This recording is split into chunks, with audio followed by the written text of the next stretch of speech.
Taylor Smith. I played football, studied psychology and biology, and I graduated in 2015.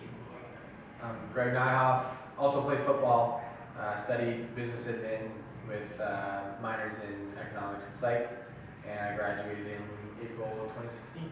Yeah. I guess I started playing sports all through high school. Took more of a liking to football, and then throughout that process kind of learned more about CIS, OUA, what types of opportunities were available to us in Ontario, and then kind of how to approach those various schools, and going through the recruiting process, and then just kind of narrowing it down to which school I thought was going to be the best fit for me, and obviously chose Laurier. Mine was a little different. I played in high school, but I changed. I lost a bunch of weight in my last year of high school, and then I didn't think I was going to play football in university, and I ended up deciding that I did want to play football when I got here, so I ended up walking onto the team in my second year, and then just stuck with the team from my second to my fifth year after that. I think that kind of happens organically within our sport anyway, with sport in general.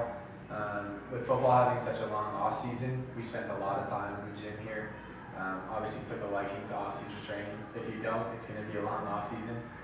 So really started to enjoy that aspect of what it meant to be a varsity athlete, and found a real passion that kind of paired with an opportunity to take on a coaching role and to be able to stay involved in a big piece of what we did throughout our 4 or 5 years playing here. So that was kind of, what drew me there. I know it's pretty similar for Taylor, but he's got a little bit of a different background than me, so.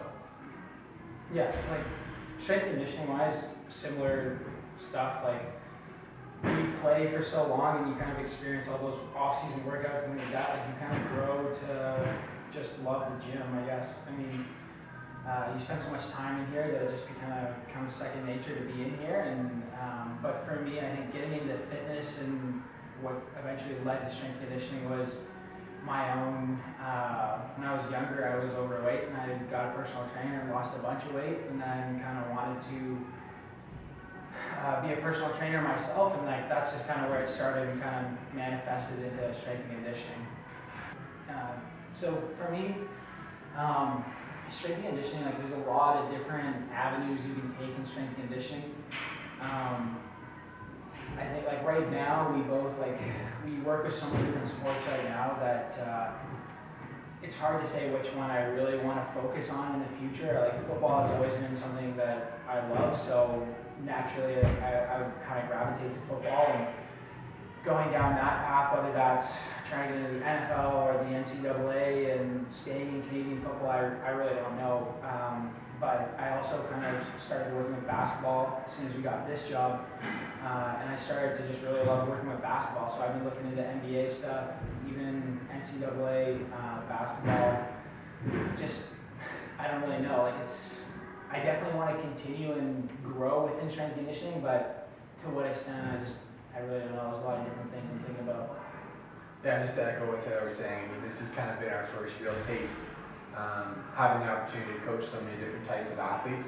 I think some things were right on par with what our expectations were going to be in terms of training, just based on our experience. But a lot of things surprised us, and I think the way that we enjoy training with different types of teams. Taylor mentioned basketball. I really enjoy working with cross country, not to just plug that for you, but the curling team as well, soccer too. So some different types of sports that maybe we haven't had as much exposure with, but really learning what different types of athletes comprise those teams and what their capabilities are as well. So I think that, as Taylor mentioned, with all the different avenues that strength and conditioning can take you, there's certainly the institutional level, whether that be collegiate or professional sports, but there's also becoming a business owner and developing your own gym, your own facility, and then kind of being able to pick and choose which athletes you want to work with and build a really strong rapport with them. So I think that that's an opportunity that certainly is attractive to me, whether it's 2, 3, 5, 10 years down the road, I'm not sure. Just really looking forward to being able to learn so much and grow in this role. That's a good question, like right now, because the football season just ended, and I think we both kind of feel the same way, that like we're standing in there for the majority of the time I'm walking around practices, I'm in the gym. I don't really have regrets when it comes to football. Like I feel like kind of laid it all out there and I feel good about it, and so I can really be comfortable with not playing. But when it comes to game day and we're standing there in the locker room and Coach Paul's just firing everybody up, like if you've ever heard one of Coach Paul's pregame talks, like it's hard not to leave that locker room like feeling like you gotta punch through a wall or something. So those are really the only times I feel like I really miss being in pads. But I don't know. I guess I miss just like being with the boys and kind of just going through that grind with new teammates. And but now I'm on the other side of things, so I'm still going through the grind. It's just I'm putting them through it. I'm not going through it now. Still get to be part of it.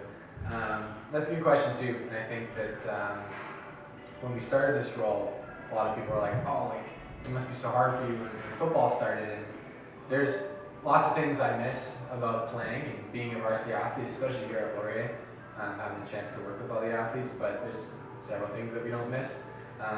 The grind is fun, and it's nice to look back and be like, "Wow, I was capable of doing that, and I stuck with it. And look at where it got me." But during the grind, nobody's like, "Yeah, this is awesome." Like nobody really. I shouldn't say nobody enjoys that, but it's tough. But I think the biggest thing I miss is just the raw competition. So, Taylor mentioned game day, and just that opportunity to compete, whether it's in practice or, obviously game day is the most exciting thing, and the opportunity to play in big games or big events, that opportunity is something that you do lose a little bit. And I don't think either one of us want to be that guy that joins a flag football league or a frisbee league and then we become the most competitive guy out there. It might happen, but I think that raw, legitimate competitiveness is kind of the biggest thing that we strive for now. Yeah, I think like just to go off of that, like ever since football ended, like all I've thought about is what's next. How do I push that competition level, right? Because we're still pretty young. Like even though we're done playing football, like, that competitive edge doesn't just go away, right? So on game day, yeah, I feel fired up and I want to play, but like every other day I'm thinking of what's next in my competitive world, right? Whether it's just lifting weights and getting stronger, reaching my own numbers, or it's competing in something else, just searching for that all the time. Did you say challenging and boring? And rewarding. And rewarding, also challenging and boring. Oh, I can tell you some stuff. Challenging and rewarding. Challenging, all the sports, like when we started with football, I kind of knew what I was getting into, you know what I mean? So from the coaching side of things, that's totally different. I got to start coaching guys that I just played with. I got to start delivering, like a lot of weight goes on your shoulders, almost like I gotta build the workouts that are gonna protect these guys throughout the entire season, and that's stressful.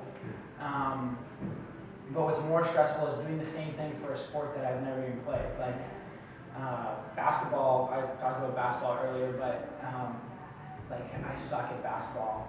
I played for a while. I have no idea what position I played. So when I had to start building workouts from, I was like, I have no idea where to even start. But just reaching out to other coaches, doing my research, right? Ended up coming up with a good plan, and then just continue learning from there. And the rewarding part of all those things is just seeing the outcome of the athletes, right? Like this year with football, to know that we had a part in them winning the AIDS Cup and going on to the UTEC, right? Basketball guys, when they come to me and ask for advice on recovery, and the coach comes to us and asks what we think about their team's conditioning, like that. That's all really rewarding things to work on. Yeah, I can echo a lot of those things that Taylor mentioned as well. In terms of challenge, I think the biggest thing is, especially within fitness, within strength and conditioning, every coach has their own theory, and our system is the best. I'm not going to sit here and tell you that we do something, but there's something else out there that's superior, because that doesn't make any sense. But that being said, athletes have so many different experiences with strength and conditioning, whether it be with a different coach or in a different program, or when they go home for the summer. And just kind of earning that buy-in and that respect from athletes, and really being able to trust the process and say, look, this is what I think and know is going to be best for you. based on your sport, your current position, injury, I don't know, whatever your goals are too. And then just kind of being able to get that buy-in and be able to earn that athlete's trust, and that all comes from building those relationships. And I think that for me has definitely been the most rewarding part too. You know, we played the sport here for 5 years, and I've met so many more athletes now in this role, coaching, than I ever have when I was playing here. I'm sure most of that is, well, it's partially my fault maybe for not reaching out as much, but it's also one of the best things that this opportunity rewards us is you know, being able to build those relationships. And you know, like I said, when people reach out to us and they're looking for advice, or you know, they want to tell us about other stuff that's going on, maybe it's outside strength conditioning, and we get to play a bit more of a mentorship role, having been through it so recently. That's for sure been the best part for me. Like, when it comes to the stuff we went through as student athletes, like, I think about all the time how better off we are as people than maybe somebody who didn't get to go through those similar things, right? Like, going through training camp, having to balance school, lifting, practice, games, all those things, having to juggle all that stuff, and like it pays huge dividends when you go out into the world. Having a job, my job now feels like, I don't know, I feel it's not nearly as hard as having to go through all the physical and mental things that you have to go through as a student athlete. So now when I go to do things like this, I find it super easy to go and do a really good job with things, right? Like, I don't think twice about working my ass off at work. Sorry, I'll just start. Here's the A-bomb, it's okay. But yeah, like, the amount of things you have to go through, like, regardless of what program you did or what your sport was, I think that having to balance all those things and kind of be, you know, a leader on your team and show younger athletes how to do it when they come in their first year, like, it all leads to playing big roles in your future, right? Like, you go into a company and they ask you to take on a management role, and it's something that you've already experienced, right? At a younger age, now you're more mature. You know, you can kind of look back on those experiences and you know, draw on things that are directly related to your situation now. Yeah, I think that to be a student athlete, like, you go out into the world so much more prepared than if you weren't doing all those extra things. Yeah, that's I think the biggest thing is just that discipline piece, and kind of how we understand the relationship between discipline equaling freedom, and that's freedom to be prepared to earn more free time for yourself, right? If I am used to being up early for a team workout, and I enter, you know, the workforce, I'm used to getting up early. I've got more time, whether that's to prepare for my day, to get a workout in, whatever it is. So that discipline piece really touches on, you know, being well equipped to handle whatever life throws at you and whatever's next, whether that's more school, like a master's program, or right into the workforce, who knows.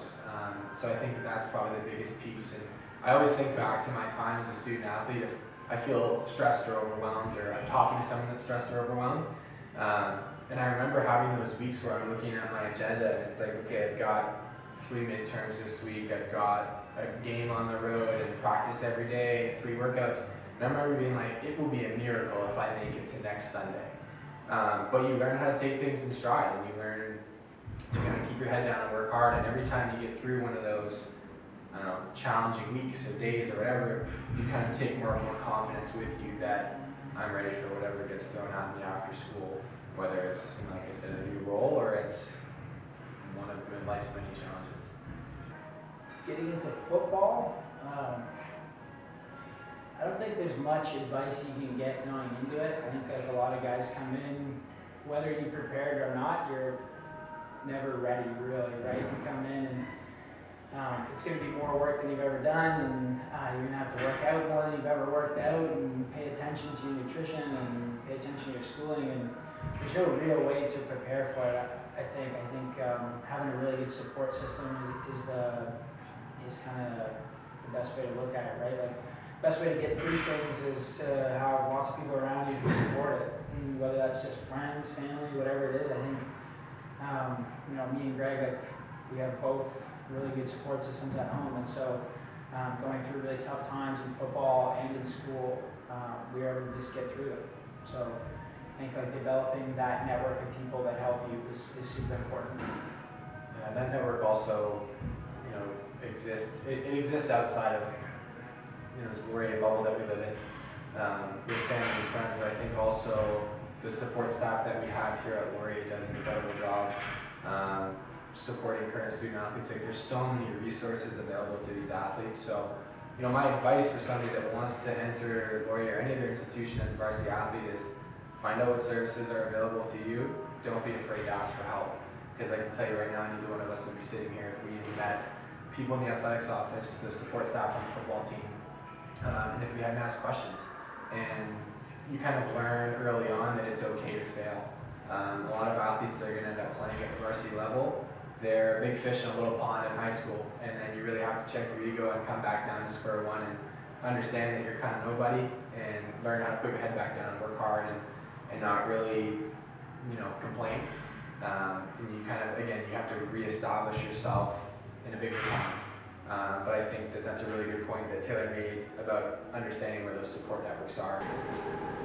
No, I wouldn't change anything that I did. I have no regrets about football. I have no regrets about school.